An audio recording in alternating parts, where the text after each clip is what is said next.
British advanced pain clinic, నొప్పి మాయం, surgery దూరం. For appointments 9155515563.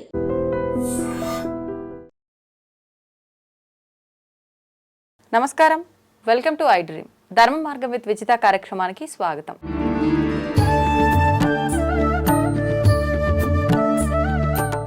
ప్రస్తుతం మనతో పాటు ఉన్నారు ప్రముఖ ఆధ్యాత్మికవేత్త, జ్యోతిష పండితులు సుభాష్ శర్మ గారు. ఇప్పుడు వారితో మాట్లాడేద్దాం.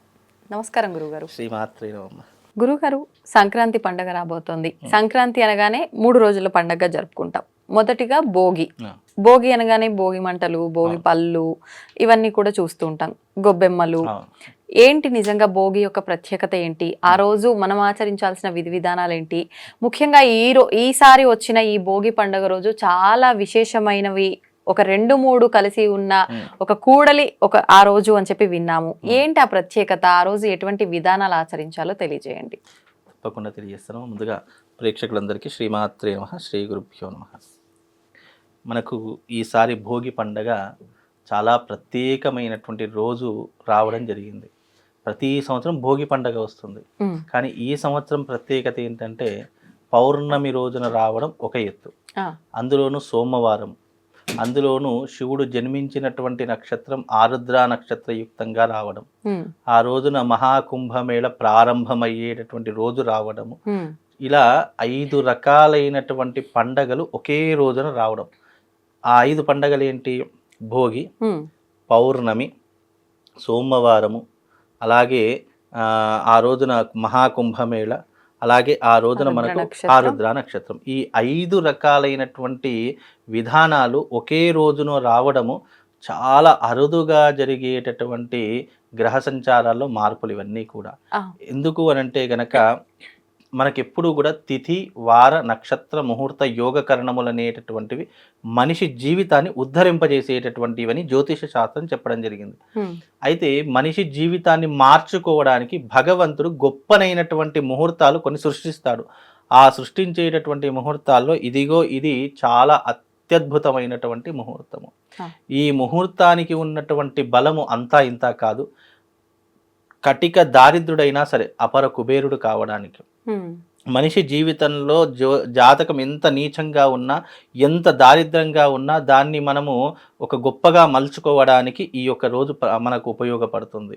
వివాహం కానటువంటి, ఎన్నో రోజులుగా వివాహం కానటువంటి వారు, సంతానం లేనటువంటి వారు, ఉద్యోగం లేనటువంటి వారు, మన మనస్సులో ఏ కోరికతోనైతే మనం ముందుకు వెళ్ళాలని ఆలోచిస్తామో అలాంటి కోరికలు నెరవేర్చుకోవడానికి సాక్షాత్తు కైలాసవాసుడైనటువంటి ఆ పరమేశ్వరుడు మనతో ఉండడానికి ఏదైనా ఒక రోజు కావాలి అంటే అదిగో ఈ రోజును ఉపయోగించుకోవడం మన జన్మకు సార్థకత లభించినట్టే. అయితే ఇది సాధారణంగా భోగి పండగ మనకు సంవత్సరానికి ఒకసారి వస్తుంది, కానీ పౌర్ణమి రోజున రావడము. భోగి అంటేనే మామూలుగా శాస్త్ర ప్రకారంలో చెప్పినటువంటి విధంగా భోగి అంటే భోగ భాగ్యాలను ప్రసాదించేటటువంటిది. ఆ రోజున మనం ఏం చేస్తాం? సాధారణంగా ఇంట్లో ఉన్నటువంటి పాత వస్తువులన్నింటినీ కూడా భోగి మంటల్లో వేసి కాల్చేస్తాము. ఎందుకు కాల్చేస్తాము? మరి ఎందుకు అలా కాల్చేయడం వెనక ఆంతర్యం అంటే, ఒక వస్తువు మనకు పనికి రాదు అన్నప్పుడు అది తీసేసి మనం బయట పారేయడం కానీ, లేదంటే ఎక్కడైనా వేసేయడం కానీ. భోగి రోజున మన ఇంట్లో ఉన్నటువంటి చీపుర్లు కానీ, చాటలు కానివ్వండి, లేదా మన ఇంట్లో ఉన్నటువంటి కట్టెలు కానివ్వండి, ఇవన్నీ కూడా ఏం చేస్తామో ఆ రోజున భోగి మంటల్లో వేసేసి కొత్తదనానికి శ్రీకారం చుడతాము. అంటే పాత వస్తువులు వేసామంటే మనకు కొత్తది వస్తుంది అని అర్థము. ఏదైతే ఇప్పుడు మనకు ఉదాహరణకు మనం ఇల్లు ఉడిచే చీపురు ఉంది అనుకోండి, అది మన ఇంట్లో పాడైపోయింది, ఏం చేస్తాం? భోగి మంటలు వేసి తెల్లారితే కొత్త చీపురు తెచ్చుకుంటాము. అలాగే మన ఇంట్లో ఉన్నటువంటి వస్తువులు ఏవైనా పాడైపోయాయో, పనికిరావు అనుకున్నప్పుడు భోగి మంటలలో వేసి కొత్తవి తీసుకొని వస్తాం. అంటే ఏదైతే భోగి మంటలలో వేసేస్తామో అది మనకి ఇక పనికి రాదు, దానితో అవసరం లేదు అని చెప్పేసి మరుసటి రోజు అవే వస్తువులు కొత్తవిగా తెచ్చుకుంటాం. అంటే మన జీవితం కొత్త వైపుగా నడిపించుకోవడానికి, కొత్తగా ప్రారంభం చేసుకోవడానికి ఈ భోగి అనేటటువంటిది మనకు ఉపయోగపడుతుంది. చిన్నతనంలో చాలా మందికి తెలియనటువంటి విషయం ఏంటంటే, చిన్నతనంలో చిన్నపిల్లలు ఉంటే ఒక 5 సంవత్సరాల్లో పిల్లలను కానీ 10 సంవత్సరాల్లో పిల్లల్ని కానీ కూర్చోబెట్టి కొత్త చాప వేసి దాని మీద కూర్చోబెట్టి మానుక అంటాం. మానుక అంటే తెలుసా మీకు? మానుక అంటే బియ్యం కొలుస్తాం కదా, మానుక అనేటువంటి ఉంటుంది. ఆ మానుకలో ఏం చేస్తారంటే రేగి పళ్ళు వేస్తారు, చెరుకు గడలు వేస్తారు, చిల్లర నాణాలు వేస్తారు, అలాగే దాంట్లో జామకాయలు వేస్తూ ఉంటారు. ఇలా అనేక రకాలైనటువంటి పళ్ళు, ఫలాలు, ఈ యొక్క నాణ్యాలు ఇవన్నీ అంటే డబ్బులు ఇవన్నీ కూడా వేసి పిల్లల్ని ఇంట్లో ఎంతమంది పిల్లలు ఉంటే అంతమంది పిల్లలకు అవన్నీ కూడా వేసి ఆ తల మీదకి వెళ్ళి అవన్నీ పోసేటటువంటి పద్ధతులు ఉండేటటువంటి. మా చిన్నతనంలో మాకు కూడా పోసారు, భలే బాగా అనిపించేటటువంటిది. ఆ కింద పడ్డవన్నీ వేరుకొని చాలా మంది అవి ఆ డబ్బులన్నీ జేబులో వేసుకొని కొనుక్కోవడము, ఆ రేగి పళ్ళన్నీ తినడము, జామకాయలన్నీ తీసుకోవడం, మా ఫ్రెండ్స్కి మా బంధువులకు అందరికి ఇవ్వడం, ఇలాంటి ప్రత్యేకత ఉండేటటువంటి. అదే భోగి రోజు తప్పకుండా చెయ్యాలట. అలా చేస్తే పిల్లలు వృద్ధిలోకి వస్తారట. వాళ్ళకున్నటువంటి సంక్రాంతిని కీడు దినాలని అంటారు కదా, ఎందుకు ఇవన్నీ పోయడం ద్వారా వాళ్ళకు ఉన్నటువంటి కీడు తొలగిపోతుంది అని చెప్తూ ఉంటారు. అందుకే చిన్నపిల్లలు ఎవరైనా ఇంట్లో ఉన్నటువంటి వారు ఉంటే గనక చక్కగా చాప వేసి, కొత్త చాప, మళ్ళీ అది కూడా కొత్త చాప వేసి కొత్త బట్టలు వేసుకోవాలి. ఆ రోజున భోగి రోజున కొత్త బట్టలు వేసుకొని చెరుకు గడలు అంటే చిన్న చిన్న చెరుకు ముక్కలు కోసి చెరుకు గడలు తీసుకోవాలి, రేగి పళ్ళు తీసుకోవాలి, జామకాయలు తీసుకోవాలి, చిల్లర నాణాలు తీసుకోవాలి. ఇలా అప్పుడు చిల్లర నాణాలు మానుక నిండా, అంటే అప్పట్లోనే, అంటే అది ఇప్పుడు 1992లోనో 93లోనో అనుకుంటా, మానుక నిండా అంటే అప్పట్లోనే, అంటే అవి ఏవి చారానా కాయిన్స్ ఉండేటటువంటివి, ఆటానా అంటే 50 పైసల కాయిన్స్, 25 పైసల కాయిన్స్ ఇవన్నీ ఉండే, అవన్నీ నింపి ఒక మన మీదకి వెళ్ళి పోసేవారట. అంతటి విధానాలు అప్పట్లో ఉండేవి. కాబట్టి అవన్నీ పోయడం ద్వారా పిల్లలకు వృద్ధిలోకి వస్తూ ఉంటారు. అలాగే ఇప్పుడున్నటువంటి ఈ నేచర్లో భోగి అంటే భోగభాగ్యాలను ప్రసాదించేది అని చెప్తూ ఉంటాం. అందుకే ఈ భోగి రోజున మామూలుగా ప్రతి సంవత్సరం భోగి, కానీ ఈ భోగి మహాకుంభమేళ ప్రారంభమవుతుంది. అంటే పుష్కరిణి స్నానాలు ఆరంభమవుతాయి. అలాగే సోమవారం శివుడికి చాలా ప్రీతికరమైనటువంటి రోజు, అందరికీ తెలుసు. ఆ ఇష్టమైనటువంటి రోజు రావడం, మళ్ళీ పౌర్ణమి, నిండు పౌర్ణమిలో ఉండేటటువంటి రోజు, అలాగే ఆ రోజున ఆరుద్ర నక్షత్రం రావడము, ఇన్ని శివుడికి ఇష్టమైనటువంటి రోజులు వస్తున్నాయి. అందులోనూ కుంభమేళ అంటే అర్థం తెలుసా అండి?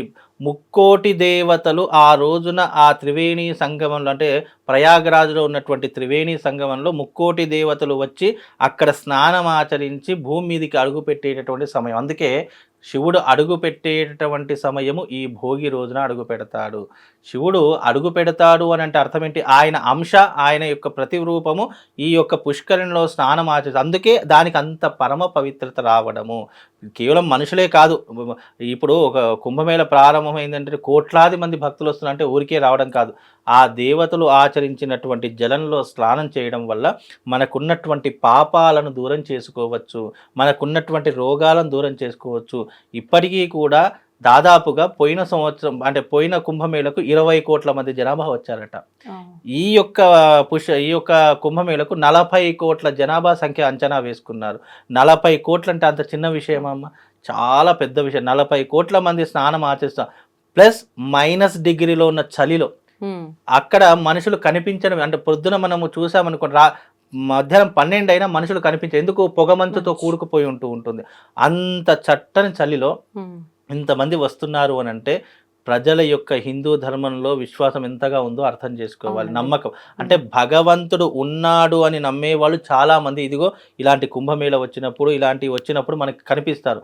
ఆ రోజున నాగసాధువులు వస్తారు, ఏం చక్క చాలామంది వస్తారు. అంటే భోగి రోజున భోగభాగ్యాలను ప్రసాదించడానికి సాక్షాత్తు పరమేశ్వరుడే మన దగ్గరికి వస్తున్నాడు అన్నప్పుడు మనము ఆయన యొక్క పూజ చేసుకోవడం ద్వారా మనకి ఇంకా ఎన్ని పుణ్యాలు కలుగుతాయి చెప్పండి.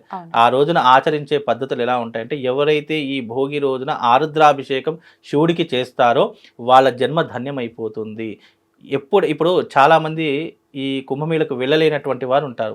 ఆ రోజున ఈ సోమవారం కుంభమేళ ప్రారంభమవుతుంది కదా, ఆ రోజున ఏం చేయాలంటే శివుడికి అభిషేకం చేసిన నీళ్లతో అభిషేకం చేస్తాం కదా, ఆ నీళ్లు పడుతున్న శివుడి మీద నుంచి పడుతుంది ఒక ప్రాణద్వార, అంటే ఆ ప్రాణమట్టం ద్వారా కింద పడుతుంది కదా, అది కింద పడకుండా దాని కింద ఏదైనా పళ్ళెం కానీ ఏదైనా చెంబు కానీ పెట్టేసి అది కింద పడకుండా ఆ నీటిని మనము స్టోర్ చేసుకొని ఆ నీటిని రోజు తీర్థంగా సేవించిన ఆ నీళ్లు మన నెత్తి మీద జల్లుకున్న కుంభమేళలో స్నానం చేసినటువంటి పుణ్య ఫలితం మనకు కలుగుతుంది. అందుకే ఆ రోజున అంత విశేషము. అందులోనూ పౌర్ణమి రోజున శివుడికి అభిషేకం చేయడం అనేటటువంటిది పరమ పవిత్రమైనటువంటి రోజుగా భావన చేసుకుంటాం. అందుకే ఆ రోజున అంత విశేషం. శివుడు జన్మ నక్షత్రము, సోమవారము, పౌర్ణమి, ఆరుద్ర నక్షత్రము, కుంభమేళ ఇన్ని కలిసి వచ్చాయి అంటే ఇది సాధారణంగా ఇన్ని కలిసి రావడం అనేటటువంటిది జరగదు. ఇలా ఎప్పుడైనా జరిగిందా అండి? ఇది మనకు దాదాపుగా 1000 సంవత్సరాల క్రింద జరిగింది. మళ్ళీ ఇది 2050లో వచ్చేటటువంటి అవకాశం ఉంటుంది. కానీ ఆ సమయంలో ఆ తిథివార నక్షత్రాలు ఏమైనా చేంజెస్ జరిగితే జరగవచ్చు. కాకపోతే 2050లో మళ్ళీ జరిగే అవకాశం 2050 అంటే అప్పటి వరకు మేము ఉంటామో ఉండమో కూడా తెలియదు. ఎవరు చూస్తారో చూడరో తెలియదు. ఎందుకంటే రేపటి రోజు ఏంటో మనకు తెలియదు. తెలియనప్పుడు ఈ జీవితానికి ఇప్పుడు ఏం కావాలి, ఇప్పుడు ఏం చేసుకోవాలి, దైవారాధన ఎలా పొందాలి అనేటటువంటి నిర్ణయం చేసుకోవాలి. కాబట్టి నాకు ఇప్పుడు అవకాశం ఉంది కాబట్టి నేను 13వ తారీఖు రోజున ఏది ఏమైనా శివుడికి అభిషేకం చేయడం మాత్రం తథ్యము. ఆ రోజున విశేషంగా బ్రహ్మ ముహూర్తంలో లేవాలి. నిజంగా మనిషి జీవితంలో ఎవరైతే బ్రహ్మ ముహూర్తంలో లేవడం అలవాటు చేసుకుంటారో వాళ్ళ జీవితంలో టర్నింగ్ పాయింట్ ఏర్పడుతుంది. కాబట్టి బ్రహ్మ ముహూర్తంలో లేవాలి. చక్కగా శివాలయానికి వెళ్ళి అక్కడ స్వామివారికి అభిషేకం చేయాలి. ఏ నీటితో అయితే అభిషేకం చేస్తున్నామో ఆ నీళ్ళు ధారలా పడుతుంది కదా, ఆ ధారను తప్పకుండా స్టోర్ చేసుకోవాలి. కింద పడకుండా ఆ నీటిని స్టోర్ చేసుకోవాలి. ఆ తర్వాత పంచామృతంతో అభిషేకం చేసేసి వీలైతే ఆ రోజున అక్కడ సేవ చేసుకునే ప్రయత్నము, వీలైతే 10 మందికి భోజనం పెట్టేటటువంటి అవకాశం ఏర్పరచుకుంటే నిజంగా మీ జీవితంలో మీకు ఎవ్వరు తోడున్నా లేకపోయినా పరమశివుడు మాత్రం మీ వెన్నంటే ఉండి మిమ్మల్ని నిరంతరం కాపాడుతాడమ్మా. అంత పరమ పవిత్రమైనటువంటి రోజు. తిథివార నక్షత్ర ముహూర్త యోగకరణాలు అన్నీ కలిసి వచ్చేటటువంటి అద్భుతమైనటువంటి రోజు. ఎంతెందుకు ఒక మనిషి జీవితంలో ఒక పెళ్లి చేయాలన్నా లేదా ఒక ఎంగేజ్మెంట్ చేయాలన్నా ఒక ముహూర్తం చూసారా, అలా ముహూర్త ఎందుకు ముహూర్తం చేస్తా అంటే ఆ ముహూర్త బలానికి మనం చేసుకుంటే గనక అది యొక్క ముహూర్త బలం వల్ల ఎప్పుడూ కూడా ఎలాంటి ఇబ్బందులు లేకుండా జీవితం కలకాలం హ్యాపీగా బ్రతకడానికి. అలాగే ఇప్పుడు చేస్తున్న ఈ వచ్చే ముహూర్తం కూడా ఎన్నో జన్మల పాపాలను తొలగించుకోవడానికి, ఆ శివుడి యొక్క సంపూర్ణమైనటువంటి అనుగ్రహాన్ని పొందడానికి మనం చేసేటటువంటి ప్రయత్నమే ఈ భోగి రోజున శివుడికి అభిషేకము, అది కూడా ఆరుద్రాభిషేకం. ఇంకో విషయం ఏంటంటే చాలామందికి తెలియదేమో, ఒక శివరాత్రి రోజున అభిషేకం చేస్తే చాలా పుణ్యము అని అంటాము, అవునా? అలాంటిది 1000 శివరాత్రుల్లో మనం అభిషేకం చేస్తే ఎంత పుణ్యం వస్తుందో ఈ ఒక్కరోజు అభిషేకం చేస్తే అంత పుణ్యం వస్తుంది. ఇప్పుడు మన జీవితంలో 1000 శివరాత్రులు మనం చేయలేము. అవునండి. ఎందుకు? మనకు ఆయుష్ అంత లేదు కాబట్టి. 1000 శివరాత్రుల్లో మనం పూజ చేయలేము, అభిషేకం చేయలేము. కాబట్టి ఈ ఒక్క రోజున మాత్రము శివుడి జన్మ నక్షత్రమైనటువంటి ఆరుద్ర నక్షత్రం రోజు చేస్తే మన జీవితంలో 1000 శివరాత్రులు అభిషేకం చేసినటువంటి పుణ్య ఫలితము మనకు కలుగుతుంది. అందుకే దీనికి ఇంత ప్రాధాన్యత సంతరించుకుందాం. అయితే ఈసారి భోగి చాలా ప్రత్యేకమైనది, చాలా ప్రత్యేకము. భోగ భాగ్యాలు కాదు, మన జీవితంలో ఉన్నటువంటి దారిద్ర్యాన్ని, కష్టాన్ని, జాతకంలో ఉన్నటువంటి దోషాలను ఇవన్నీ కూడా తొలగించుకోవడానికి ఈ ఒక్క మార్గం సరిపోతుంది. శివుడే మనతో ఉన్నాడంటే మనకి ఎవరు ఏం చేయగలుగుతారు చెప్పండి? ఇప్పుడు నవగ్రహాల్లో అధిపతి సూర్యుడు, సూర్యుడికి అధిపతి, సూర్యుడికి గురువు ఎవరు? పరమేశ్వరుడు. ఆ పరమేశ్వరుడే మనతో ఉంటే మనకి ఇంకెవరు, ఏ గ్రహం ఏం చేస్తుంది, ఏ మనిషి ఏం చేస్తాడు చెప్పండి?